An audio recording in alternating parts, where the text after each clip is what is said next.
बुरी तरह शिकस्त का सामना किया है, वो बुरी तरह हारे हैं। अवाम ने उन सिलेक्टेड को हर बाई इलेक्शन में रिजेक्ट किया है, मुस्तरद कर दिया है। और मैं समझता हूँ कि पाकिस्तान डेमोक्रेटिक मूवमेंट के ये दो फैसले कि हम हुकूमत को हर मैदान में चैलेंज करेंगे, बाई इलेक्शंस में भी चैलेंज करेंगे और सेनेट में भी मिलकर चैलेंज करेंगे, ये फैसले ने अब पूरा सियासी सिचुएशन तब्दील कर दिया है।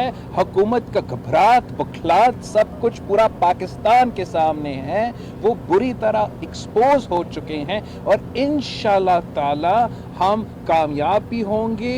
हम इन नालायक, नाजायज़, नाअहल हुक्मरान जो इस मुल्क के आम आदमी के लिए बोझ बना हुआ है, जिन्होंने इस मुल्क के अवाम को तारीखी बेरोज़गारी, तारीखी गुर्बत में धकेल दिया है, इंशाअल्लाह ताला हम सब मिलके जमहूरियत को बहाल करेंगे, एक ऐसा अवामी हुकूमत बहाल करेंगे जो अवाम की खिदमत करे और उनके लिए इस हुकूमत की तरह मसाइल ना पैदा करे। जैसा कि जब आपने बात की थी मैडम, जब आप पीडीएम बनी तो बिलावल आप और मौलाना साथ थे, आपने कहा था 5 साल पूरे करने नहीं देंगे इस हुकूमत को, तो अब आगे लॉन्ग मार्च भी है, क्या 5 साल पूरे करने देंगे इस हुकूमत को या घर भेजिए कामयाब हो जाएंगे? हम समझते हैं कि पाकिस्तान डेमोक्रेटिक मूवमेंट का जो उसूल है, जो मकसद है, जो एम है, वो बहुत ही ज़रूरी है कि हम पाकिस्तान में जमहूरियत को बहाल करें और हर अदारा अपना आइनी और जमहूरी किरदार अपनाएं।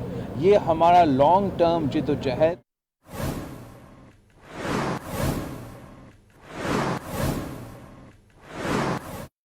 ਸੈਵਨ ਨਿਊਜ਼ ਹੈ ਮਜ਼ਲੂਮ ਦੇ ਨਾਲ, 7 ਨਿਊਜ਼ ਹੈ ਸੱਚ ਦੇ ਨਾਲ, 7 ਨਿਊਜ਼ ਹੈ ਲੋਧਰਾਂ ਦੀ ਆਵਾਮ ਦੇ ਨਾਲ, 7 ਨਿਊਜ਼ ਹੈ ਤਾਲੀਮ ਦੇ ਨਾਲ, 7 ਨਿਊਜ਼ ਹੈ ਹਰ ਮਜ਼ਲੂਮ ਦੇ ਨਾਲ।